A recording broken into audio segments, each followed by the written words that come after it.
Fantastic. Thank you and welcome everybody. As Mr. Jeffrey said, I'm Lindsay Adams. I am based in Brisbane, Australia, and I'm delighted to have the opportunity to spend some time with you here. We're going to talk about the 3 massive mistakes to avoid that will boost your sales, and if you have a sales team, if you're a sales manager, if you're a salesperson, then you're in the right room. So let's move on. Who is this Lindsay Adams guy? Well, let me tell you a little about myself. I started work once upon a time in the Australian Taxation Office, and I worked with them for about 20 years. I started the first half of my career there was in audit. The second half I moved into HR and training, and I learned the art of consulting, working with people, and I figured out that in fact I wasn't really a good auditor, I was more of a people person. So left the tax office, went to Queensland Health. I was the training development manager, looked after 6 hospitals, 3,000 staff. Went from there to Brisbane City Council. So I worked in the 3 levels of government in Australia, Commonwealth, State, Local, and left government in the year 2000 to start my own business, and here I am 16 years later talking to you now. So I've had an interesting career, and I specialise now in relationship marketing, and I do a lot of work with teams and leaders, work with salespeople, helping them understand the power of relationships. And part of what we're going to talk about in this webinar is how to utilise the relationships that you have in business and take advantage of them to get more sales. So let's move on. This is a photo of my back garden, and you'll see that little shed there. That is a what we would call in Australia a chook house, or a chicken coop, or a chicken shed. And so you can see it's under construction. And 5 years ago, in fact, I was building this in my backyard, and I was trimming a piece of timber with a circular saw, and I was cutting the edge off the piece of timber, holding the timber with my left hand, had the saw in my right hand, heading toward my left hand, stop the saw, change positions, put my hand behind the saw and hit the go button. For those of you who are handy people, you'd know that the circular saw works best when the blade is spinning at full speed. That's the cutting action. Unfortunately for me, the saw blade was touching the timber, and it jumped back at full speed into my left index finger. And at full into your left index finger, imagine what happened. I put the saw down, grabbed a hold of my left index finger, and I could feel bones sticking into my other hand. And basically what I did, I cut through the artery, the nerve, the tendon, and the bone. So, as you'd imagine, I couldn't work for some time after that. And I had a couple of months away from my business. And my wife came to me one day and she said to me, "Are you going to start work anytime soon?" And I said, "Why is that?" She said, "Well, if you don't start, we are going to be out of money." And so she spurred me into action. And in fact, what I'm going to share with you right now in this webinar is some of the lessons that I learned whilst I was rebuilding my business. And I want to share those with you because it's simple stuff yet powerful stuff. And so lesson number 3, I've got 3 lessons to learn. We're going to start with number 3. I'm going to work up to number 1. Lesson number 3 is confusing networking with selling. How many of you have been to a networking function and have been pounced on, what I call the networking pounced? You've been pounced on by someone who's trying to sell you something. And a lot of people go networking thinking that they're going to make a sale. And in fact, networking is simply the first step in building a relationship that will ultimately lead to a sale, but the sale is not going to happen at that business function while you're networking.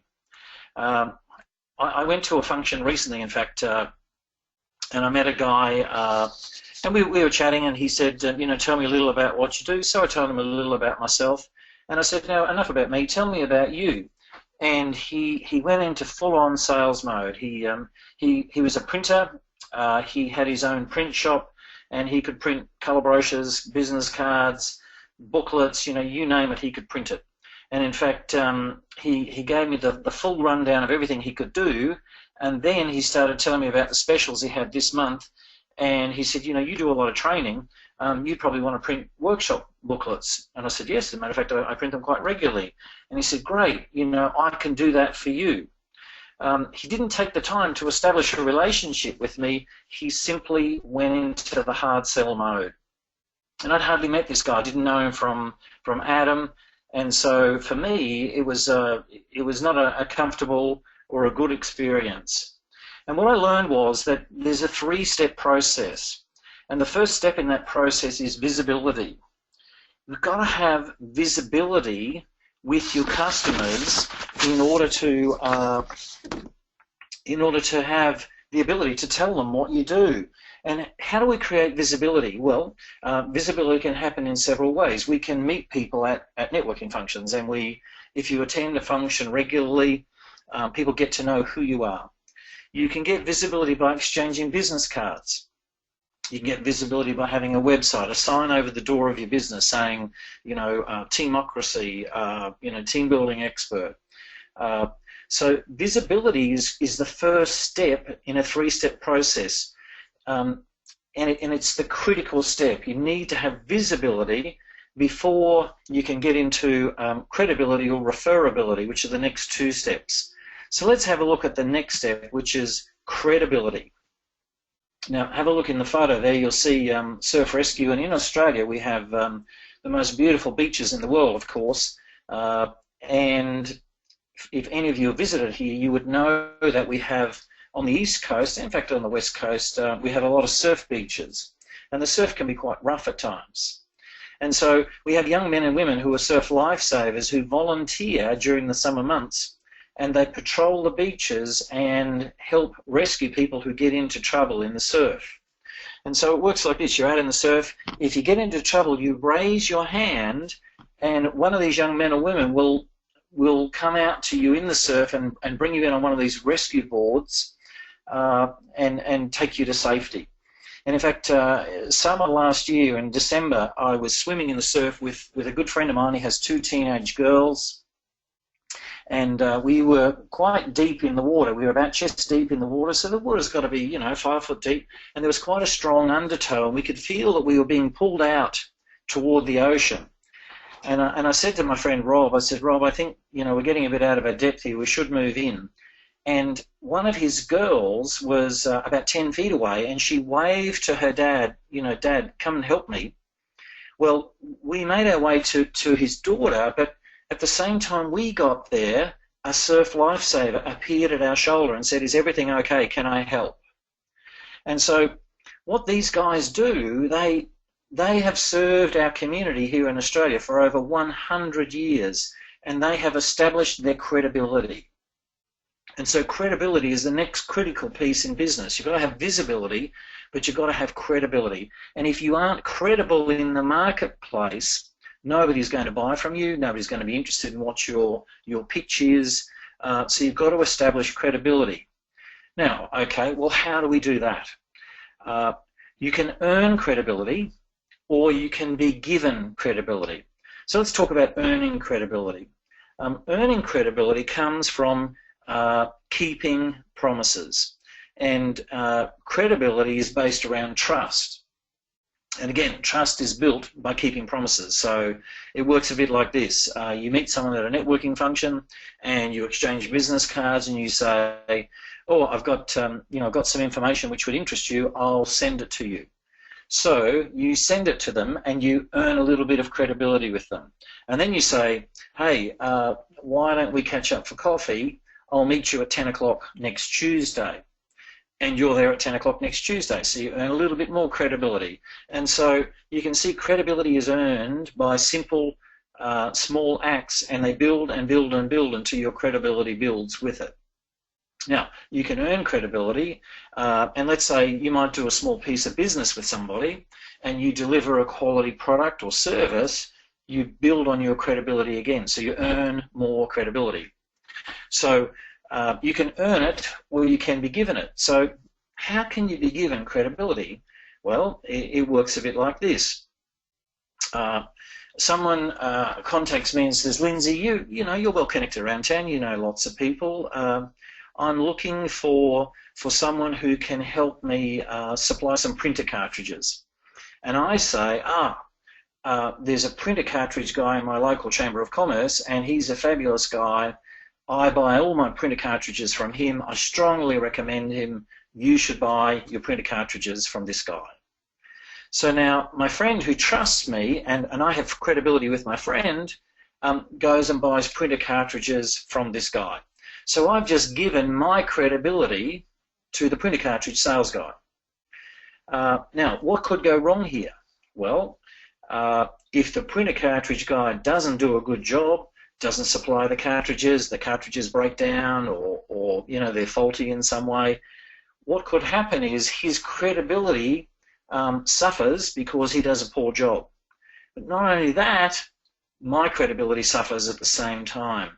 So credibility can be earned and it can be given. Now, you have to be careful if you're going to refer business to other people. You want to make sure that they're trustworthy and they're not going to let you down, and so that they maintain your credibility that you already have in the marketplace. Now, let's have a look at some negative credibility. So here's a couple of points that I want to go over in some little more detail. So I covered this one already. You try to sell me. So, you know, we've just met, and you know, you're trying to sell me a product instantly. You give me your elevator pitch when all we're really trying to do is just you know, have a conversation. You stand too close to me. You get in my space. And this varies in different countries. In Australia, we've got plenty of space, so you wouldn't stand closer than, we'll say, 900 millimeters, you know, a meter, 3 feet. You wouldn't stand much closer than that to somebody while you're talking to them. However, I do a lot of work in Asia, and it's a very different kind of personal space issue over there. So personal space, there's a lot more people in a lot smaller space. So they stand a lot closer to you when they're in conversation. So you've got to be careful in terms of the country that you live in to make sure that you stand the right distance from people. The next one is where people try to push me or pull you in a direction that you don't necessarily want to go to. And of course, the old favourite, mouth crimes. And mouth crimes can be, you know, bad breath or bad language, or inappropriate comments. So you've got to be careful that you use your mouth in the appropriate way. One of the things that I always do, I have some breath mints with me at all times. I carry some in the car. I carry them in my suit coat pockets. Whenever I'm going into a meeting, I'm always going to make sure that I've got fresh breath. One of the most, you know, simplest things to add to your negative credibility is to come across with you know, tacky breath. So some more negative credibility. People don't manage strategic relationships with the same level of importance as they do with their clients. So we've got to make sure that we manage our relationships properly. And one of the things that I spend a lot of time working with business owners and salespeople is about managing their relationships and making sure that relationships are maintained appropriately for the level of business that you're doing. So, you know, oftentimes I'll suggest to people that they group their clients and they keep in touch with their A-list clients much more regularly than perhaps their B or C-list clients. Here's another favourite: misspell my name. My name is Lindsay, Lindsay. I have to tell you, I travel a lot around the world. I've seen some very creative spellings of my name. And in fact, Lindsay is an unusual name. In this country, in Australia, it's predominantly a male name. In Europe and the US, it's predominantly a female name. And when I book and register for hotels overseas, I always put Mr. Lindsay Adams, and I cannot tell you the number of times I've gone to check in and the registration form is made out to Ms. or Mrs. Lindsay Adams. And you know, if they had read the document I sent them, they would have figured out that I was a Mr. Lindsay Adams. Next one, to create some negative credibility, is to barely know me and expect me to refer you to my clients or get business, give you business. And I think, again, we have to establish our credibility before we do business with someone or before we refer business to them.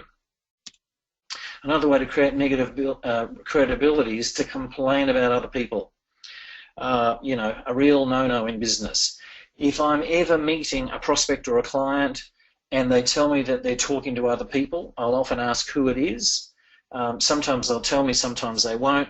I will never say anything poorly about my competitors. Typically what I'll say is, well, I'm sure they can do a very good job, and I'll give them some value proposition as to why I maybe perhaps could do a better job. And finally, people who are late, cancel, or don't show up for meetings, instant negative credibility. So we've got to make sure that we think carefully about how we build our credibility. So we've got visibility, we've got some credibility. What happens next? We create referability, and that's where, as you can see on the screen there, the dollars start to flow, and so people feel comfortable to refer us, and the money starts to roll in. Now, if we think back to the example I gave at the start where I met the printer at the networking function and he went straight into sales mode, what he tried to do was jump from visibility into referability. And so he thought that just because we'd met at a business function, that he could sell me something. He had no credibility with me. And you have to establish your credibility before you can move in to earn some dollars and be a referable prospect. So the critical piece in terms of building relationships and creating more sales is to make sure that we have visibility and credibility before we move on to referability. So the second big mistake that I made when I was trying to get back into business a couple of years ago or 5 years ago was ignoring the real value in my network. I've been in business now 16 years and I know lots of people. And I challenge you all now, take out your mobile phone, your cell phone, your hand phone, and start looking through your contacts. And I guarantee that you'll find names of people that you'd forgotten you knew. I've got a couple of thousand people at least in my database in my phone, and there are times that I'll just go through and I'll pick a letter of the alphabet and go through and go, is there someone here I should be talking to? And I guarantee if you get your phone out now and start, pick the letter F in your phone and go through the database and look at all the people whose last name begins with F, I guarantee you'll find someone that you'd forgotten about. So F, of course, equals forgotten. And so, we really got to think about who do we know in our network. And there are three kinds of networks. And the three kinds of networks are gurus, greats, and go-tos. So let's talk about those people. Who are the gurus that you might know in your network? And by the gurus, I'm talking about people that you go to for information. So these people know stuff. And if you think about your market, think about your network, there is always someone that you know that you can go to for information. So, an obvious these days, of course, is Google, and we can Google lots of stuff. But again, I know lots of people, and so I will never hesitate to get on the phone or drop someone an email or jump onto Skype to send them a message to ask them a question. And, people love being asked for information, and again, it cements your relationship. And it gives them credibility and it gives you credibility at the same time. So if we think about our visibility, credibility, referability formula, by going to a guru for some advice or information, again, cements their credibility, but it also cements your credibility because it shows that you're willing to to listen, to learn, and to seek out information. So here's my challenge to you. On a clean sheet of paper now, I want you to write down 3 names of gurus that you would go to seek out information in your business. And if you can't think of those 3 names, then start scrolling through that phone database and figuring out who those people are. The next network that we often overlook are the greats. And these are the people who are great at supporting us, who look after us in times of trouble or woe or uncertainty. Great photo there of the child sharing the ice cream with the little puppy. In my life, one of my greats is my wife. Now, I've been married a long time. 38 years, in fact, a long time, and happily so. And you know what?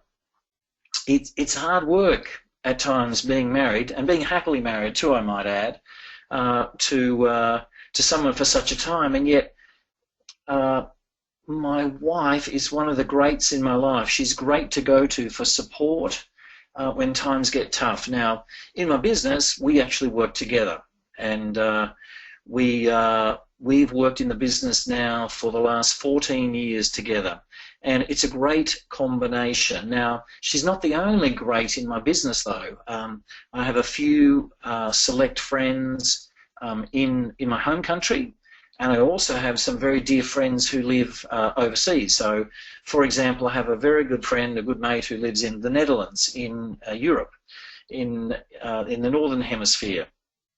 And he's as close as a Skype conversation away. And so if I need a bit of support, I want to toss some ideas around, I'm looking for someone to brainstorm with, I know that I can contact this person and do just that. Next network are the go-tos, and these are the people that you go to for business referrals. So who do you go to do business with, or to talk about business, or to actually get referrals to other people? And again, I've got a very strong network of people around this country and internationally that I go to for some business referrals. In fact, I spent a good hour this afternoon, my time, on the phone to Singapore, to one of my go-tos over there, and I'm heading across to Singapore on Monday next week to do a week there. So I spent about an hour in conversation with my go-to. We're actually working on a joint project, a joint venture over there, and so we were speculating about who we would meet with, and working out a plan of attack in terms of the contacts that this person has. And so 3 kinds of networks: gurus, greats, and go-tos. Who are they for you? So again, my challenge to you is to, on that same clean sheet of paper, under the gurus, write down greats and get down 3 names on paper. And then go-tos. Who are the go-tos in your business? Write down 3 names. And if you can't do that instantaneously, again, start scrolling through that phone database and figuring out who are these people in your life or in your business, and when was the last time you spoke to them. Oftentimes when I do this section in seminars, a lot of people come to me afterwards and go, I went through my phone as you suggested, and it's amazing the number of people I'd forgotten I knew or realised I hadn't spoken to in the last couple of months, and I should be. So check out those people in your phone. The next thing to think about is, who is your target market? You see, if we're not clear on who we want to do business with, then it's fine if we have gurus, greats, and go-tos, but we won't be able to utilise the power of those networks unless we're clear on who our target market is. So I wonder, could you write down in one sentence who your target market is? And I often pose this question at public seminars, and when you're in a room full of people, it's easier to get immediate feedback. On a webinar, a little more difficult. So I'm going to pose the question to you, and I want you to start to think about and maybe take a moment to write down in one sentence, who's your target market? That is, who do you want to do business with? So think about it this way. Who brings you the biggest bucks? Who brings you good sales dollars? Who do you find it really easy to work with? Who brings you greatest joy when you're working with them? And if you look at the second dot point there, you've got to be specific to be terrific. And so, we've really got to get clear on our target market, because if we're not sure who we want to work with, then we'll work with just anybody. Now, I want you to think about it this way. I was talking with one of my clients. I was doing some coaching with this guy. He's an insurance salesperson. And I said, who's your target market? And he said, I've been thinking about this. I said, okay, well, hit me. What have you got? He said, well, I want to work with professionals. I said, oh, okay, well, stop there. Help me understand what does that mean in your language? What's a professional? He said, well, I want to work with a doctor, a lawyer, an architect, that kind of person. Okay, fair enough. I get it. What else? He said, well, ideally there'd be a couple, husband, wife, or in a partnership. Okay. And he said, one of the partners has to earn over $100,000 a year. Okay. I said, keep going, that's sounding good. And he said, and the second person, husband or wife, has to earn over $50,000 a year. So they've got to have a reasonable income. Now, while I'm talking about this, I want you to start thinking about, well, what would be the description of your target market? I said, okay, this is good, what else? And he said, they've got to be willing to take risk and willing to have a go at investing. I said, okay, that's a pretty good description. And I said, can I ask you a funny question? He said, yeah, sure, what do you got? And I said, if everyone who fit that description lined up at your door right now, could you cope with that business? He had a little think about it, and he said, you know what? No, I don't think I could. I said, right, well, your target market's too big. He said, okay, well, how do I narrow it down? And if you look at the screen there, you'll see right in the middle is the bullseye, and that's where the dart is. And we need to get really clear on our target market, because when we hit the bullseye, we're going to get the biggest bang for our buck. I said to him, okay, well, think about it this way. What if we said you want to work with those people within we'll say a 5-kilometre radius of your office? And he went, oh, okay, 5-kilometre radius. He said, but I've already got clients who work, I live in Brisbane. I've got clients in Melbourne. That's 1,000 miles away. And I said, yeah, well, that's okay. He said, I've got people who live in Cairns. That's 900 miles away in the other direction. I said, that's okay. He said, well, what do I do with them? I said, you can still work with those people, but in future what you want to aim at is for the people who fit your description, but within that geographical radius. And I said, and then what you want to do is let go of the people who are the nuisances, who don't earn the revenue or give you the joy to work with. And he said, well, what do I do with those people? And I said, give them away to your competitors. Raise your fees so that you're too expensive for them. So the idea is that we want to work towards working with our target market so that we work with the clients who pay us the most and give us the most satisfaction and are the easiest to work with. So my challenge to you, ladies and gentlemen, is to write down a description of your target market, and you've got to be specific to be terrific, and the more specific you are, the more money you're likely to earn. So take a moment to do that for me, or we go on to the next slide. The final mistake that I learned about when I was reclaiming my business 5 years ago, number one, networking without a plan. My father-in-law is a great planner, and he has this favourite saying, if you fail to plan, and you know how the rest of it goes, you plan to fail.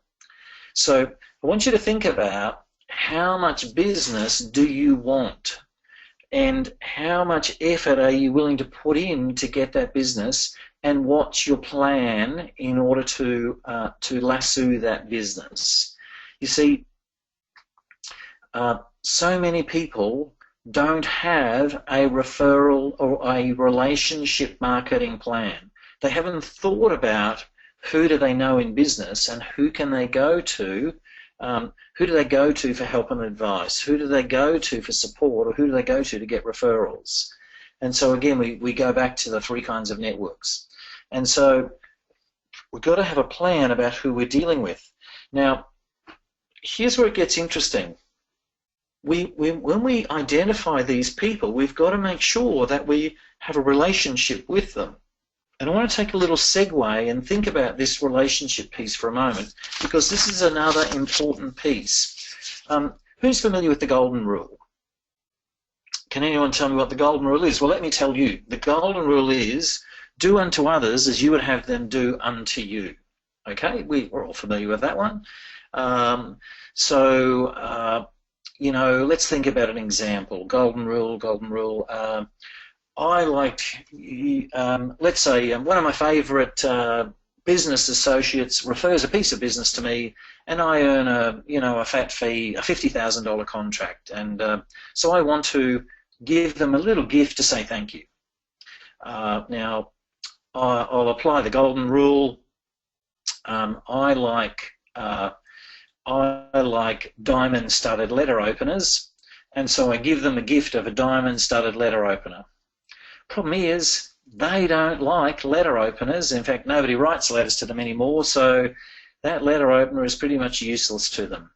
So what I should have done was apply the platinum rule. So I wondered, do you know what the platinum rule is? Well, let me share it with you. The platinum rule is, do unto others as they would have done unto them. So if I had thought about it carefully, I would have thought about, well, what does that person like? And I know that they love a fine fountain pen, and so I would go to the fountain pen shop and buy them a nice Waterman fountain pen, perhaps, or a good quality pen, and give them that instead. Now, I'm not talking about necessarily giving gifts willy-nilly, but what I am talking about is thinking about the people we do business with. If we want to get into relationship with them, so that we can develop a relationship marketing plan, we need to think carefully about their behavioural style and how they like to do things. Now, there's a good mate of mine, he lives in San Diego in the USA, Dr. Tony Alessandra, and he created a thing called the Platinum Rule about 20 years ago, and he's been working on that ever since. And I'm a great user of the Platinum Rule. It's a behavioural style profile, really a simple profile. It identifies 4 key behaviours, and basically you answer an online questionnaire. It takes about 10 or 12 minutes, 60 simple questions, and you come up with an amazing 5,000-word report. And if you're interested, email me, and I can send you a sample. But let's have a look at these 4 different behavioural styles. You'll see there are directors, socialisers, relators, and thinkers. And let me tell you a little about these people so that we get a sense of what we're dealing with here. Directors are really goal-driven people. They know what they need or want. They want to make things happen, and they like to get on and do. Socializers, big-picture thinkers, love the world of ideas and possibilities. They're great at a social function, obviously, with the name socializer. So they know lots of people. Often at a kind of a surface level, but they're great at introducing other people, and they know at a business function they know everybody in the room. Relators, they're the salt of the earth workers. They'll often turn up early to help out, and they'll stay back late. Relators are they're the real team players. They like to support their team. And then we have the thinkers. These people are, as the name suggests, the thinkers. They think a lot about stuff. They ask lots of questions. They read lots of detail, and they don't like to change anytime soon. So the directors and the socializers, they're kind of the more extroverted people. The relators and the thinkers are the more introverted people. And so once we understand that there's these 4 kind of styles, then we can adjust our behaviour a little to be like the other person. Now, how do we pick these people? Well, we can do it by their handshake, and these are all observable behaviours. So it's really simple stuff. You can pick a person by their handshake. So we often shake hands in business. It's one of the first things we usually do. Now, a director is going to have a firm, strong handshake. They'll clasp your hand, and it'll be just one pump. And they'll often say their name. Hello, I'm Lindsay Adams.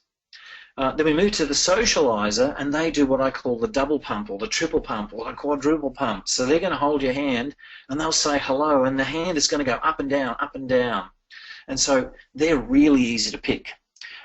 Relators, they do what I call the double clasp. So they'll hold onto your hand they'll hold onto your right hand, and then they'll put their left hand over the top of the handshake.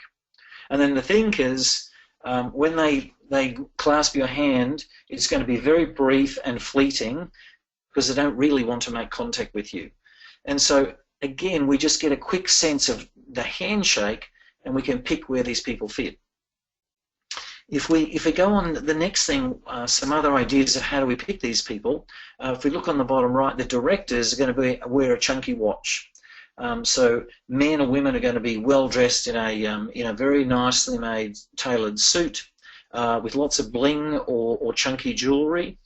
If we go up to the top right, socialisers, have a look at all the different colours there. Socialisers love colourful clothes, and so we can spot them. They always wear interesting shoes. They're going to have, if they're a lady, they'll have colour in their hair.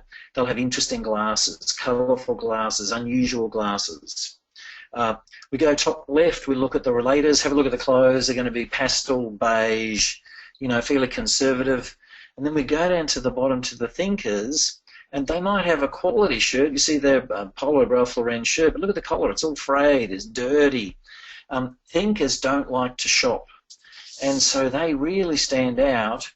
And it's really easy to pick a thinker because their clothes are often dated or perhaps a little bit worn. I once worked with the CFO of a bank here in Australia, and he was wearing a corporate uniform. People sometimes say to me, well, what about corporate uniforms? Can you still pick the style? And I went, absolutely. This guy had a corporate uniform. The cuff of his shirt was all frayed and tattered, and it was badly worn. And so I said to him at the end, we were doing a coaching session, I said at the end of the coaching session, can you do me a favour tonight? He said, yeah, sure, what's that? And I said, when you go home, take that shirt off and burn it. He went, what do you mean? And I said, that shirt is well past its use by date. And he said, but I've had this for years. I said, yes, I know, I can tell. And so it's critical that we we observe what we're up against. So if you have the luxury of seeing their car, now of course cars vary around countries in the world, but if we look at the director's car, they're going to have a muscle car. It's going to be a V8 engine. I've got a Holden sports car there, an Australian model, but think of something with a big thumping engine, even a big Hummer, or a tank, Sherman tank kind of thing, really big, forceful car. Socialisers, they'll have a sports car, top down, convertible. The relators are going to have a sensible family car. Thinkers are going to have something dated, but it's reliable, maybe a people mover or maybe even an electric car these days. And then if we think about when we're talking with these people, directors, they are, as you can see in the cartoon there, we've got, have a nice day or screw you. They're pretty direct kind of people. The socialisers, they're real yes, no, maybe people. Directors make decisions quickly. Socialisers get caught up in the heat of the moment, and they'll kind of swing with the wind. Relators, they're a little slower in making their decisions, so hence the thinking, please wait signal. And then the thinkers, questions. They're going to ask lots of questions, and it'll take them a long time to make up their mind. So once we understand this behavioural model, then we can start to amend our behaviour a little to be a little bit like these people so that we can source more business. So, you know, my question to you is, where do you fit? What about your partner, your life partner, or your clients? Where do they fit in this model? And if we start to think about the behaviours of these people and we look at, well, what do we have to do to be a little more like them? Okay, so let's move on now and have a look at these blue circles. And I want you to think about, you know, your current referral sources. Where are you getting business from at the moment? So on a clean sheet of paper in front of you, after your, below your other notes, I want you to put a circle in the middle with you, and I want you to write down some names of other people. And so, you know, who do you want to meet in business? Well, you want to meet people in your blue circles. So let's explain this blue circle concept. We'll have a look at this next slide here. And I want you to think about this example. Young couple goes to a real estate agent. They want to buy a house. And real estate agent says to them, fantastic, you want to buy a house, how much do you want to spend? Yes, I've got some properties I can show you in that price range. Now, before we go any further, I've got a question for you. Have you organised your home loan? And they'll say something like, well, you know, we've been banking with the bank for so many years. And the real estate agent will say, well, that's nice, but I've got a mortgage broker that I know really well, and he'll beat the bank's rate any day of the week. And so could I refer you to my mortgage broker? Oh, yeah, sure, if we can save money. Yes, we'd love to do that. Okay, great. Next one. Will you want to have a building and pest inspection on your house? Oh, yes, we want to make sure the house is structurally sound. Great, I know the perfect guy to do that for you. Now you mentioned you want to have a pool with your house. Do you know a pool guy? Well, no, we don't. Great, I know a pool guy. He can have a look at the pool and assess whether it's structurally sound. He can help you with the chemicals and he can help you maintain the pool and so on. Now, will you want to get insurance on your house? Yes, we will. Will you want to get some garden landscaping? Well, we might. And so the real estate agent can refer all of these people. So if you think about it and look at the diagram, in the middle is the ideal client. And this is your target market, if we go back to the target market analogy. So the young couple, and if you look a bit around the outside, there's a whole bunch of complementary industries. So in the example I gave, the real estate agent has a whole bunch of complementary industries, the mortgage broker, the building and pest inspector, the insurance guy, the pool guy, and so on. So create this model for your business and who fits in your blue circles. So, you know, think about where do I fit in terms of this model. Now, you can have this model, it would apply for perhaps different streams of your business. So in my business, I have a couple of different service offerings. I speak at conferences and run training seminars and workshops, and I coach industry leaders and business owners. So speaking at conferences, I might have some target clients, and I would have different people in the complementary industries who can refer business to me. In the seminar and workshop business, it could be a different bunch of blue circles. And similarly, in the coaching business, it could be a different bunch of blue circles. And so we've got to start to think about who's our target market and who are the complementary industries that work with us. I was working with a little group the other day, and we brainstormed a couple of ideas. I had a guy who he was a naturopath, and so we brainstormed. Well, who's your ideal client? And he said that he specialised in working with stressed out executives who were kind of near burnout point. And so we started to brainstorm, well, who were the complementary industries, who would deal with stressed out executives, but they did not compete with the naturopath. And so we started to think about, well, perhaps personal trainers, they would perhaps work with executives.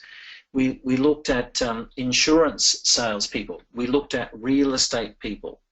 We looked at business coaches. We looked at consultants. All of those people had connections with executives in different businesses who may be, suffering stress or nearing burnout, yet they did not compete with the naturopath. So I want you to think about who's your target market and who could work with you, but they don't. They share your target market, but do not compete with you. And that's the key to the blue circle concept. The complementary industries can't compete with us. So another challenge for you is to start to fill in the blue circles, the complementary industries for your business. So here's my challenge for you.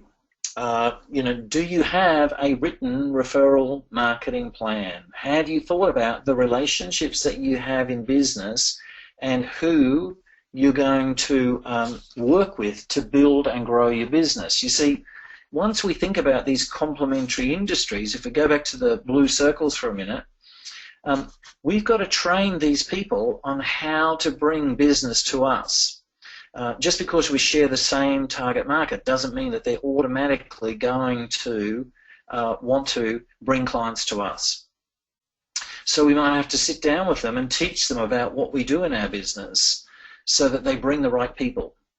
And I'll give you for example. I was working with a graphic designer and I introduced him to a mobile banking lender. And the mobile banking lender was trying to help the graphic designer, but kept bringing the wrong kind of customer. And the graphic designer came to me and said, look, I've chosen this person. They are complementary to my business. They meet the kind of people I want to do business with, but they're not bringing me the right kind of clients. What do I do? And I said, what you've got to do is educate them about the ideal client for you. And so what he did was put together a little pack about his ideal client. He put down some examples of his work that he'd done for these clients, and he put it into a little showcase document which he gave to the mobile lender and then walked them through it. And he contacted me a week or so later and said that was the most brilliant strategy ever to educate that person so they bring me the right kind of business. So, there's no need to panic if you haven't thought this through yet. It's easily doable. You just need to sit down and start to think about who fits in my blue circles and who's my target market. So as I move to wrap up the webinar, we'll move into the question and answer session. I have this challenge for you. Go on, I dare you. Now, this photo comes from a team building exercise I used to run years ago. I would give split the group my offerings. There's my phone number if you want to ring me. Would be delighted to support you in any way I can. I guess we come to the part of the webinar where we're on to the question and answer. So who's got some questions? Okay, thank you very much for a very interesting presentation. Folks, we are now open for question and answers. If you have any questions, you could either put it in the question box or you could always raise your hand. There's a hand icon available on the webinar console. You can always click or raise your hand and we'll be able to give you an opportunity to have an audio conversation. Okay, we have a question from Mr. Paul Greasley. Thank you very much for the practical information. How much effort should I apply in rebuilding high potential but broken relationships? Good question. I think high potential relationships are one that are definitely worth cultivating. And again, if we go back to the platinum rule, we have to think about what's their behavioral style and how can we build a relationship in the most appropriate way. So if we think about, are they a director, are they a socializer, are they a relator, are they a thinker? And we could spend some time thinking about how would we build that relationship and what could we do to draw them back toward us in our business. So we could you spend more time with them? Could you, make them an offer for some of your services? And I think high potential clients are ideal to spend time and build relationships with. And if we think about the blue circle concept, again, if it's a complementary industry to us, it's absolutely worth targeting them, to build a relationship. Okay, thank you very much. We have an attendee who has raised a hand, so let us find out. Ms. Hani Al-Amri, raise your hand. Could you please introduce yourself and ask the question? Hani Al-Amri, can you hear us? I believe we have an audio issue here with Ms. Hani Al-Amri. So let me go to the question box. There's another one. You mentioned target markets. Is it possible to have more than one target market? Yeah, good question. It is absolutely possible to have more than one target market. So if we think about the example I gave you in my business, I speak at conferences. So, companies hold their annual conference, they might run a sales event, and they want me to come in and, work with their team or whatever. That target market is quite specific and is very different to my coaching market. And so I might have two, in fact I have three separate target markets, and in fact in Australia I have a couple of niche markets, and one of which is the venue industry. So think of sporting and entertainment venues in your country. They're all managed by venue professionals, and I specialise in working in that industry. So that's a niche or a target market for me in this country and in New Zealand and in the United States. In Singapore, I have a different target market, and that is working in the insurance industry. And so doing a lot of work there with insurance companies, around relationships in both target markets, however, two very different industries. So yes, it is possible to have more than one target market.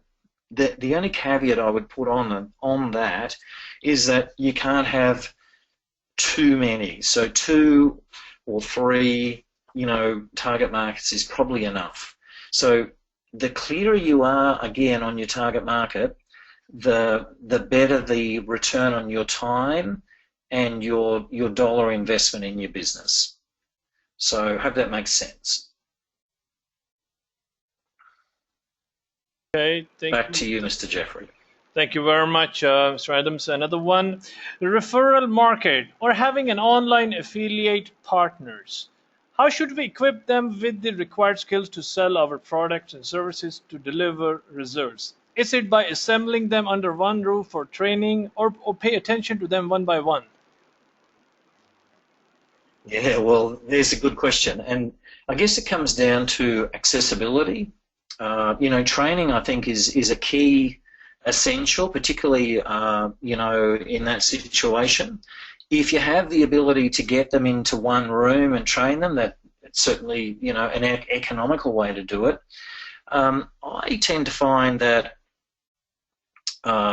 sometimes you have to spend some one-on-one time with people, because everyone sort of gets things. Some people get on board quicker than others, and some people understand this thing more than others than that thing. And so it comes back to, I guess, their behavioural style, their learning style. So economically, ideal if you can get them in a group together. That would be the simplest and the most ideal way to do it. Not always possible. However, I still think if you can, that's probably, a good thing to do. And there is always going to be someone that you'll have to do one-on-one stuff with. Okay, thank you very much. We have another one. In networking, people are aware that main purpose is to eventually have a relationship for a sale pitch. So how should we break the ice to have candid relationship through initial talks? Another good question.